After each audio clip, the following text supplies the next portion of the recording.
आजचा जो पदार्थ आहे तोच तुम्ही मार्केटमध्ये विकत आणायला जाल तो साधारणतः 450 ते 500 पर्यंतच तुम्हाला हा किलोला भेटेल आणि त्यामध्ये भरपूर सारा येत नाही.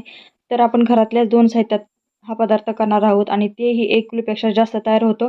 तर त्यासाठी एका कढईमध्ये अर्धी वाटी तूप टाकून घेतलं. त्यामध्ये 2 ग्लास इथे रवा टाकून घेतला आणि व्यवस्थितपणे छान भाजून घेतला. तो रवा छान असा लालसर भाजला की त्यामध्ये थोडासा खवा घालायचा जेणेकरून मार्केटसारखी टेस्ट येते. खवा पण त्यामध्ये मिक्स करून घ्यायचा. लगेच इथे साधारणतः 2 ग्लास इथे साखर मिक्सरला बारीक करून घेतली आणि पिठी साखर त्यामध्ये घालून घ्यायची. त्यामध्ये परत थोडंसं तूप टाकायचं आणि परत हे सगळं मिश्रण मिक्सरला फिरवून घ्यायचं जेणेकरून ते बारीक होतं. त्यामध्ये परत आणखीन थोडंसं तूप टाकायचं जेणेकरून ते छान व्यवस्थित आपल्याला याचे लाडू बांधता येतील.